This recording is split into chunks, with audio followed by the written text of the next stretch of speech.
Let me begin by apologizing for the length of this story. When I was 15, my dad passed away.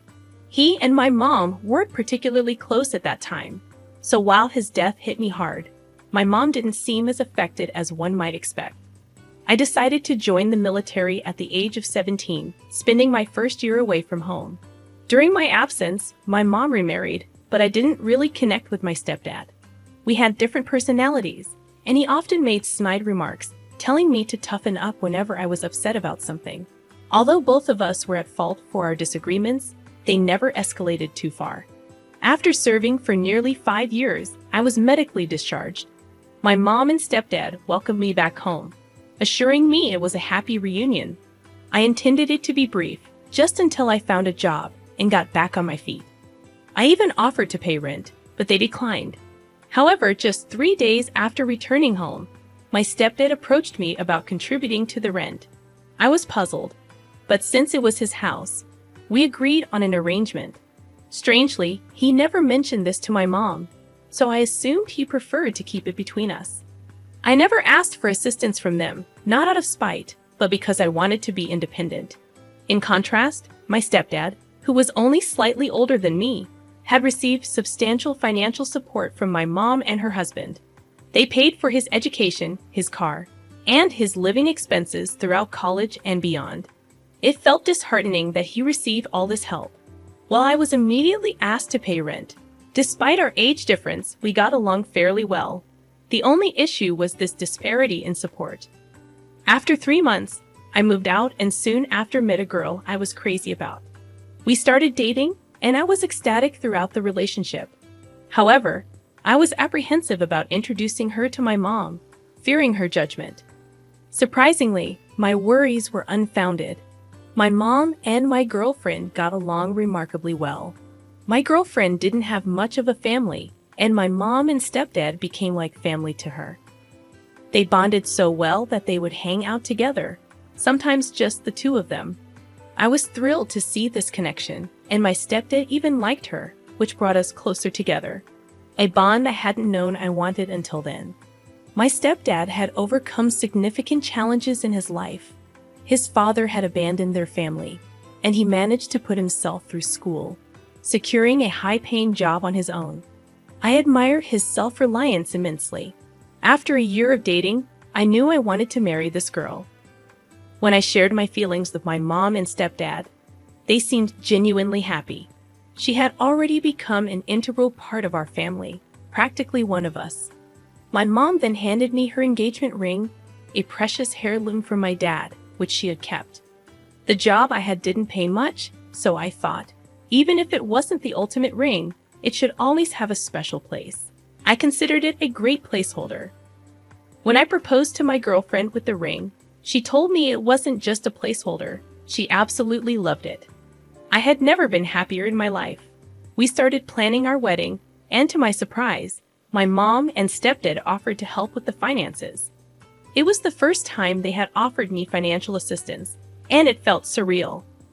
Fast forward about 3 months, I received a call from my stepdad, and it felt ominous. I went over to their place after work. When I arrived, I saw my mom, stepdad, stepbrother, and my fiancée, who was sitting on the couch, clearly upset. I thought someone had died. I moved to sit next to her, but my stepdad stopped me. He accused me of cheating on her throughout our entire relationship. I was baffled and denied the accusations vehemently. I told everyone there that I never even texted other women I wasn't related to, besides my fiancée. Apparently, some girl had obtained my fiancée's number and claimed that we had been having an affair for over a year. She didn't know I was in a committed relationship. She sent my fiancé screenshots of alleged conversations and details about my life that a stranger shouldn't know. I couldn't grasp what was happening. I was shocked, heartbroken, and furious. My fiancé looked at my phone, confirming I had never sent those messages. Both she and my mother were in tears, and I couldn't hold back my own. My stepdad hurled every insult he could think of at me and forcibly escorted me out of the house. He warned that if he ever saw me on his property again, he'd involve the police. In the following weeks, I tried desperately to contact them, sending calls, texts, voicemails, and messages on every available app. But there was no response. After a month of silence, my stepdad called, instructing me to stop trying to reach my fiancé.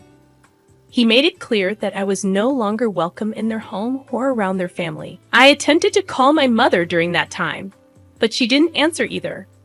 All I received was a text expressing her sadness and disappointment. My mom didn't have much family, so they usually spent holidays with my stepdad's relatives.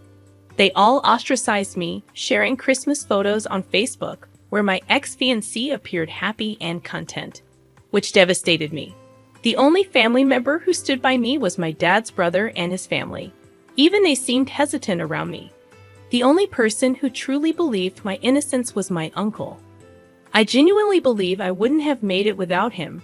He showed me the kind of fatherly love I had been missing, and I can't express how grateful I am for him. About 6 months after the incident, I decided to move away from the East Coast and settle down in California, needing a fresh start. Less than a year after my move, I received a call from a familiar area code back home, which was rare. I hesitantly answered, and it was my stepbrother on the line. I promptly hung up, feeling a mix of emotions. He called back, and after much internal debate, I answered that night. The conversation was awkward at best. He told me my ex-fiancée had been devastated for a long time. It took her nearly a year to even consider dating again. Meanwhile, I hadn't moved on at all. A few months into her dating attempts, my stepdad encouraged my stepbrother to ask her out. Things seemed all right in the beginning, but they never really clicked. Apparently, my stepbrother confided in my stepdad about this, who, in a fit of misguided advice, told him, "I didn't get rid of my name for nothing. She's a great girl. You need to figure it out with her." I was dumbfounded, quickly replaced by anger. It turned out my stepdad had orchestrated a scheme. He got a girl I didn't know to pose as someone I had an affair with, forging message screenshots and sending them to my ex-fiancée. My stepbrother had been burdened by this information for about a month before he finally revealed the truth to me. He was planning to tell my mom and ex-fiancée the next day. I asked him to hold off on contacting me, giving me time to process everything. That was last Tuesday. I reached out to him recently, telling him I was ready to talk to them, and they could call me tomorrow. I don't know what to say, and I'm uncertain about forgiveness. So far, the only person I've confided in is my uncle, who I asked to keep this to himself. I apologize again for the length of this. My therapist happened to be on vacation, and I needed an outlet. As for the top advice before reading the updates, you're right. My stepfather is toxic, insecure, and narrow-minded. I genuinely appreciate your perspective. I've come to realize that staying no contact with them is the best decision for my well-being. While I might understand why my ex-fiancée believed the false accusations, it doesn't mean I should rebuild any kind of relationship with her. She didn't trust me or give me a chance to prove my innocence. There are plenty of other women out there who won't be easily manipulated or carry the baggage of mistrust. I'm deeply sorry for all the pain this situation has caused, but I acknowledge that my life will be happier without any of them in it. I can see that this is a lot for you to digest, and I'm relieved that the truth has finally come to light. You have every right to take your time in deciding whether you want to rebuild the relationships that were damaged. It's important to remember that you have the option to do what's best for you. I strongly recommend starting therapy as well, as it can be a valuable resource for processing everything you've been through. We would love to hear from you again and support you as you navigate this challenging situation. As for the first update, I apologize for the delay. It's completely understandable given the circumstances. Your stepbrother reached out to you this morning and provided more details about what happened. Apparently, what your stepfather had initially told you wasn't the whole truth. He was careful with his words, seemingly to avoid directly implicating himself, but heavily implying his actions. It's worth noting that your stepbrother is quite astute. He didn't rush to confront your mother and fiancée in a shouting match with his dad. Instead, he took a more thoughtful approach that you might not have considered. He managed to track down a girl who had been in contact with your stepfather, presumably through Tinder. This discovery strongly suggests that your stepfather had been involved in extramarital affairs, which understandably angered you for obvious reasons. The girl admitted that she didn't sleep with your stepfather, but the truth or falsehood of that statement didn't hold much significance for you. What mattered was that your stepbrother talked to her, sharing a story and convincing her to cooperate. It appears that she was well aware of her actions, and the revelation of what happened to you seemed to affect her profoundly. Regardless of her motives, her willingness to cooperate was what counted. She was compensated with $1,000 for making a phone call, and she was given instructions on what to say and provided pictures as evidence. Your stepbrother also offered to pay her again, for the record. She agreed to do it without charge, and it happened just yesterday. My stepfather is away on a business trip until Wednesday, so it was just the four of them there. She came in and spilled everything to my mom and ex-fiancé. My stepbrother mentioned that tears started flowing almost immediately from all three of them after he disclosed everything. He informed them that I was in California and that he would let them know when I was ready to be contacted. To provide some context, here's a bit of backstory to help you understand my mother and ex-fiancé a little better. Please note that this is not an excuse for their actions. It's merely meant to shed light on their behavior. After my dad passed away, my mother and I became incredibly close. We were each other's support system.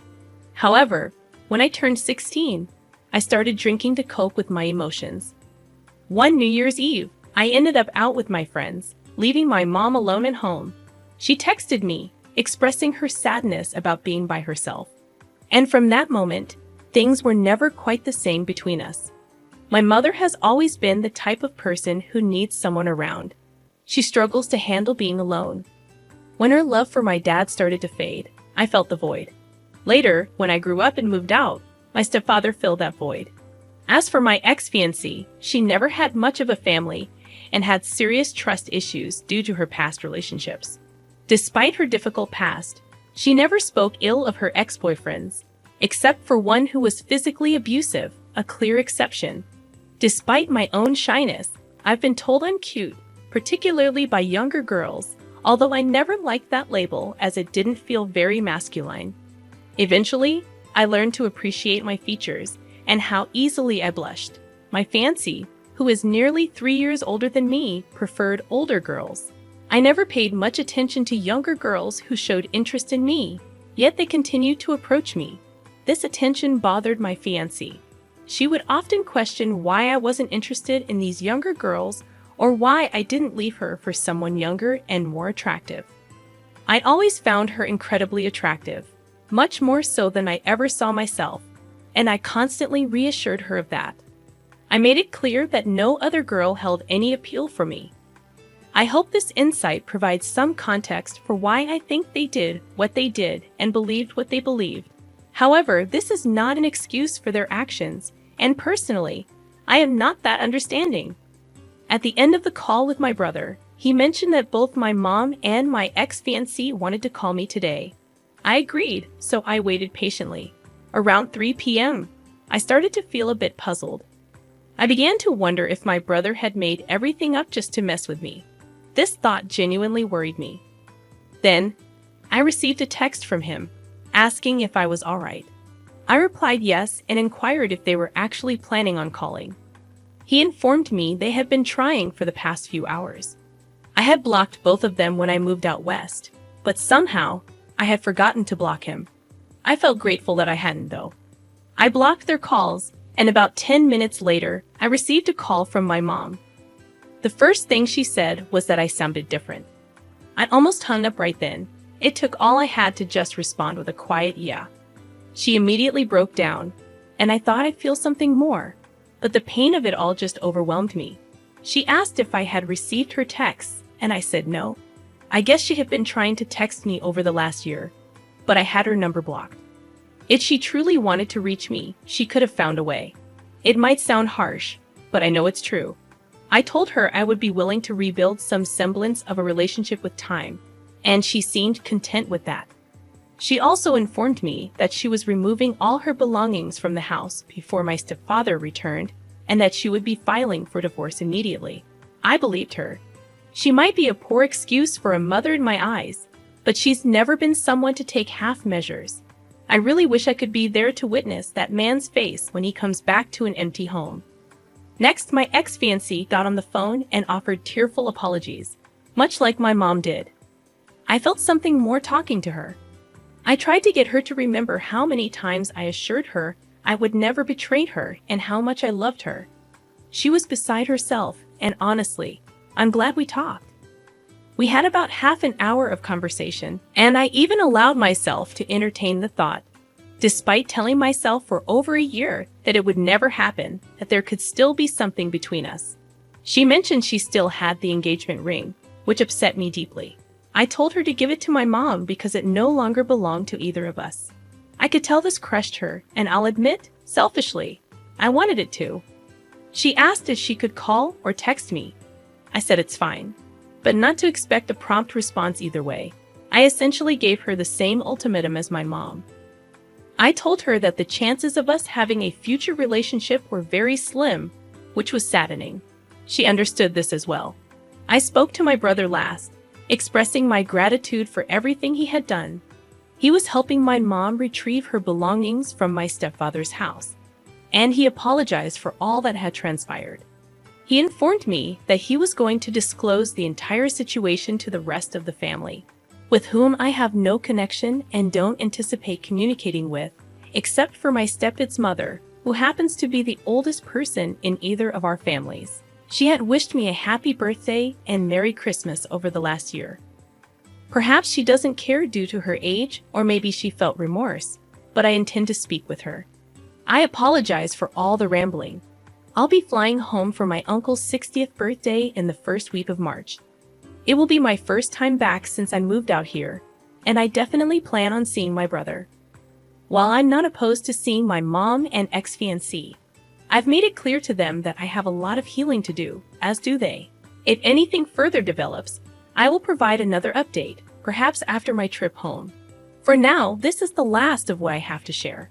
I haven't been active on social media much in the last year for obvious reasons, and I haven't come across any similar stories to mine that have been referenced in the comments, but I'd appreciate any if you can find them. Thank you to everyone. In the second update, I received a call from a number back home. I had deleted most of my numbers a while ago from anyone I wasn't in touch with. I answered the call, and it was my stepfather. I immediately hung up and blocked the number. After that, I called my mom, fiancé, and brother to make sure they were safe. My mom is staying at a hotel that he doesn't know about, while my fiancé and brother are at their own residences and feel adequately protected. My stepfather has not shown any indications of being a violent man, but it's better to be safe than sorry. My brother told me that he had received a call from him this morning, but he refused to answer. He just informed him about the situation and told him not to contact any of them. I'm not sure how long my stepfather sat there, but he called me around 3 p.m. Pacific time. About an hour ago, I received a message from a different number saying, "We need to talk." I assume it's him, and I haven't responded. That's the latest. In the third update, my stepdad's mother called me. I had her number saved due to the reasons I mentioned earlier. I was a bit concerned that it might have been him trying to gather information, but it wasn't. She's a very kind lady who didn't have to be nice to me in any way, but she showed me compassion. She was very pleasant and wished me well, while also apologizing on behalf of the family. I thanked her and wished her the best as well. It was surprising that this message came from her.